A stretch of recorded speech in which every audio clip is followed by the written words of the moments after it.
Selamat siang, Assalamualaikum warahmatullahi wabarakatuh. Yang saya hormati Bapak Rektor, Profesor Ari Kuncoro, Bapak Dekan, Profesor Arif Haryasam, Profesor Nila Farid Muluk, Pak Sugi Hadi, para pembicara yang lain pada sesi kali ini, juga para pimpinan dan para partisipan dari webinar ini. Terima kasih pertama kali saya ucapkan karena diberikan kesempatan untuk sharing mengenai teknologi digital dan big data dalam penelitian dan pengembangan ilmu kedokteran. Ya, kita tahu tentu secara singkat ya situasi kesehatan Indonesia dari 4 aspek, yaitu dari sisi akses layanan, kualitas layanan, beban layanan, dan sumber daya manusia. Ya, bisa dilihat di sini kalau kita lihat per Juni ini cakupan JKN kita sudah 221 juta penduduk dan kita memiliki 27.000 Fasiankes, diantaranya 22.000 adalah FKTP yang melakukan layanan jaminan kesehatan nasional. Dan kualitas layanan kesehatan kita bisa lihat masih cukup tinggi, angka kematian ibu, bayi maupun stunting. Kita tahu semua, dan yang paling berisiko tentu tingginya prevalensi obesitas dan juga anemia pada ibu hamil. Triple burden yang dialami oleh negara kita, yaitu tingginya penyakit degeneratif, masih tingginya penyakit infeksi, dan meningkatnya populasi usia lanjut.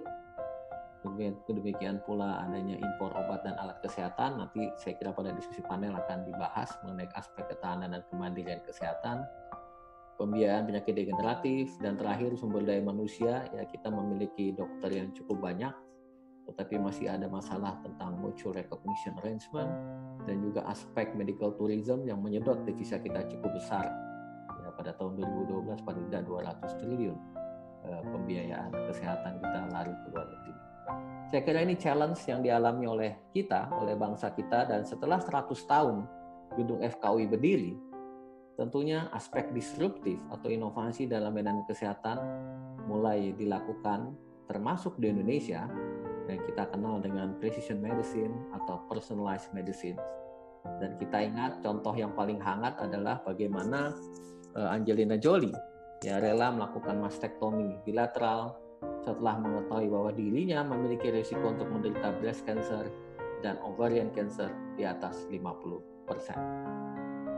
3 bidang yang telah diadres oleh National Health Services pada Januari 2019 akan mendisrupsi layanan kesehatan maupun mendisrupsi perilaku masyarakat dalam mendapatkan layanan kesehatan, yaitu digital medicine, termasuk di dalamnya adalah telemedicine dan smartphone dan wearable device, kemudian aspek genomics, reading the genome and writing the genomes, dan yang ketiga adalah artificial intelligence dan robotik.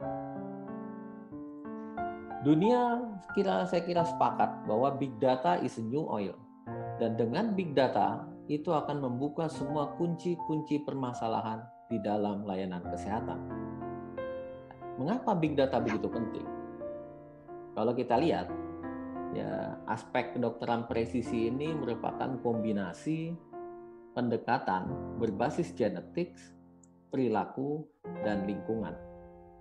Sehingga nantinya kombinasi aspek genetik, perilaku, dan lingkungan ini mampu memodifikasi aspek-aspek kedokteran promotif dan preventif yang sangat penting, terutama untuk pencegahan penyakit degeneratif. Mengapa genetik begitu besar datanya? Kenapa kita katakan big data? Kalau kita lihat genom manusia itu ukurannya kurang lebih 33,2 miliar pasang basa dan size-nya kurang lebih satu orang itu 3 GB. Jadi bisa dibayangkan bila kita melakukan whole genome sequencing, satu orang 3 giga, jadi kalau 1.000 orang maka sudah tera.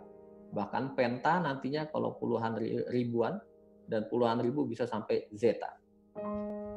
Karena itu mengumpulkan data genomics selalu erat terkait dengan big data, yaitu data yang luar biasa besar, masuk dalam waktu yang cepat, datanya sangat bervariasi, unstructured, sehingga itu harus diolah oleh seorang data scientist menggunakan machine learning atau deep learning, sehingga nanti data ini akan bisa ditampilkan menjadi sebuah algoritma kesehatan. Itulah pentingnya big data. Dan kita bisa lihat di sini, ya dari mana big data itu bisa dikumpulkan? Dari data kesehatan itu sangat banyak. Ya ini merupakan sebuah core bisnis kita setiap hari. Kita bisa mengumpulkan data klinik dari data pasien kita di ruangan, di poliklinik, di ruang rawat, di kamar operasi, dan yang paling penting adalah biobank. Biobank ini akan mengumpulkan tisu, darah, jaringan, DNA, dan sebagainya. Yang nantinya machine learning ya atau artificial intelligence akan mengolah data-data ini, genetics, dan data-data klinik menjadi sebuah algoritma yang nanti akan dimanfaatkan oleh klinisi dalam aspek diagnostik, dalam aspek prognostik, dan juga dalam aspek terapeutik. Dan penerapan kedokteran presisi ini sudah dilakukan pada berbagai penyakit di manusia. Kita bisa lihat di sini, berbagai sistem approach-nya sekarang berdasarkan precision medicine, ya, susunan saraf pusat, nervous system, endokrin, kardiovaskular, reproduksi, pernapasan, ginjal, dan sebagainya. Bahkan yang paling advance salah satunya adalah di penyakit cancer. Kita bisa lihat di sini breast cancer dilakukan gene sequencing, kemudian dicari targeted terapi, dicari gen-gen yang bisa melakukan diagnostik, kemudian dilakukan preventif ya pada colorectal cancer dan sebagainya. Merupakan sebuah approach yang precise dan sangat targeted dan agresif. Bagaimana kaitannya kemudian big data ini dengan kecerdasan buatan atau artificial intelligence? Data yang begitu besar, ya ini adalah 5V atau 6V karakteristik dari big data, nanti akan dilakukan modeling oleh kecerdasan buatan. Ahli-ahli computer science dan matematika, dia akan mengolah dengan menggunakan machine learning dan deep learning, ya, menjadi sebuah algoritma yang nantinya akan bermanfaat bagi dokter dalam melakukan pelayanan kesehatan. Oleh karena itu, high performance medicine is the convergence between human and artificial intelligence. Ya, AI tidak akan menggantikan dokter, tetapi AI akan sangat banyak membantu dokter dan fasiankes dalam melakukan layanan kesehatan. Meningkatkan kecepatan dan akurasi, mengurangi kesalahan, dan bahkan membantu pasien mengolah data kesehatan dirinya. Sehingga kita mengenal kata-kata 4P dalam precision medicine. Predictive, preventive, participatory, and personalized. Dan inilah peran teknologi. Karena itu dunia kesehatan, dunia kedokteran sangat erat dengan kemajuan teknologi sekarang. Sehingga berkembanglah dengan pesat biomedical engineering, kembanglah medical physics, dan sebagainya. Kita bisa lihat di sini contohnya ini adalah mesin next generation sequencing. Kalau dia yang paling tinggi speknya adalah Novasic, dia bisa langsung merunning the whole genome sequence, bisa melakukan whole genome sequencing dari manusia yang datanya tadi ya 3,9 GB satu orang. Ya, kemudian biomarker discovery, CRISPR ini melakukan gene editing. Ya. Dan kemudian data-data genetik ini akan diterjemahkan ke dalam klinik melalui penggunaan artificial intelligence wearable device. Begitu banyak sekarang beredar di pasaran wearable device gelang yang bisa mengukur tekanan darah, bisa mengukur gula darah, bisa mengukur saturasi oksigen, bisa mengukur pulse rate. Dan itu akan di-report nantinya ke dalam sebuah sistem atau storage atau server, dan itu akan diolah menjadi informasi, menjadi algoritma yang sangat bermanfaat bagi layanan kesehatan. Dan AI ini juga bisa memperpendek siklus penemuan obat, ya drug discovery dengan menggunakan artificial intelligence untuk mempercepat riset-riset di in silico atau docking pada komputer.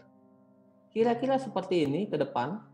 Ya tentunya ya adanya wearable device ini, kemudian connecting dengan IoT, Internet of Medical Things, masuk di cloud server, ya back-end data diolah oleh artificial intelligence dan dimanfaatkan oleh para dokter, para klinisi, dan juga untuk pasien itu sendiri.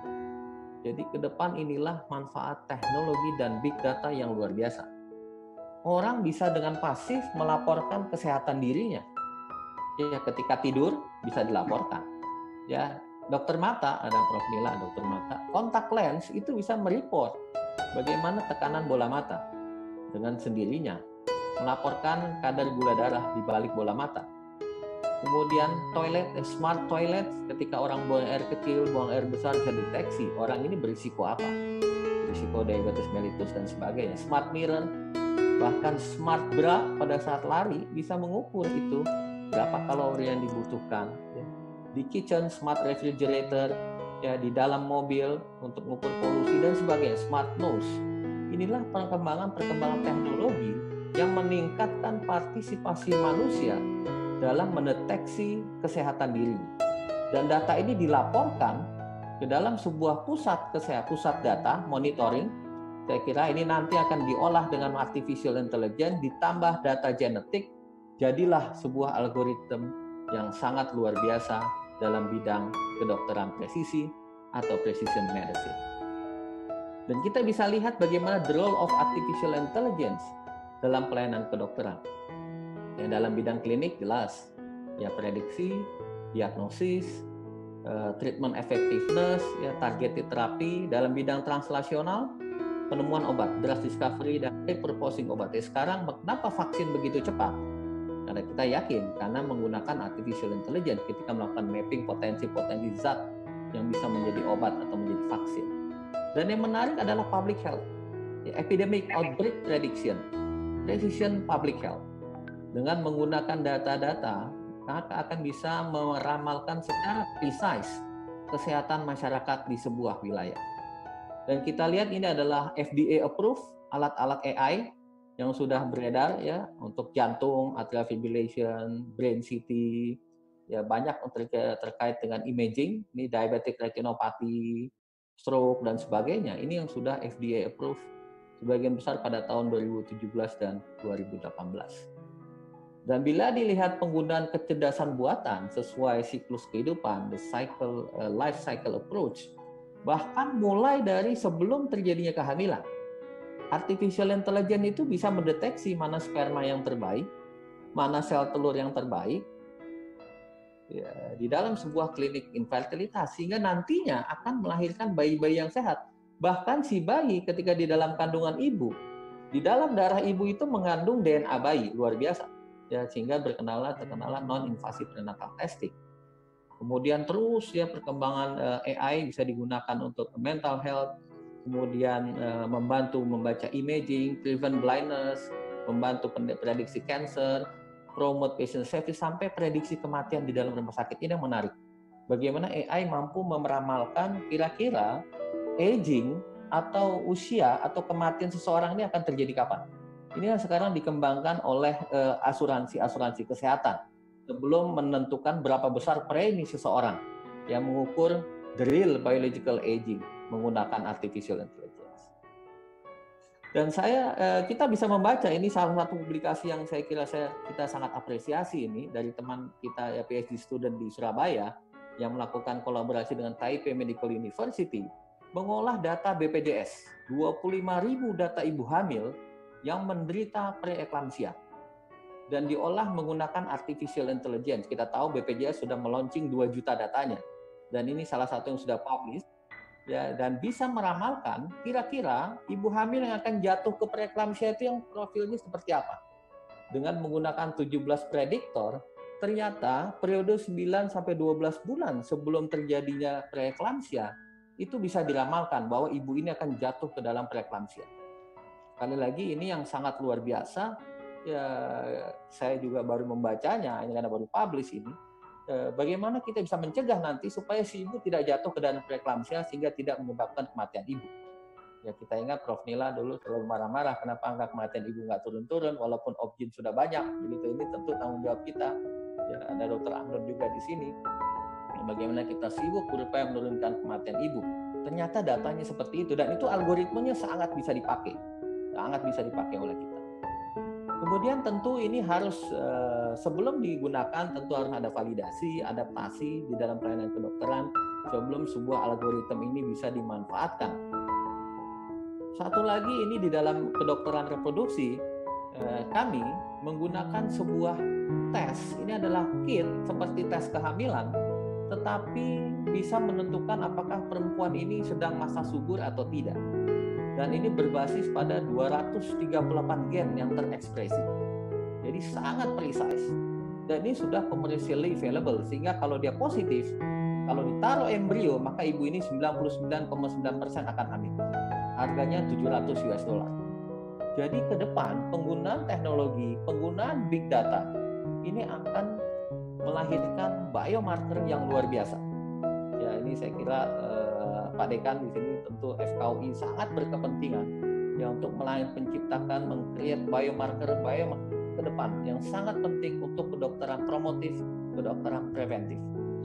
Kemudian ini juga pekerjaan kami di dunia reproduksi, bagaimana kita bersama teman-teman Fakultas Teknik melakukan mengembangkan artificial intelligence untuk mendeteksi mana embrio yang terbaik, mana embrio terbaik yang bisa menghasilkan sebuah bayi, sebuah kehamilan dengan seorang bayi yang sangat sehat.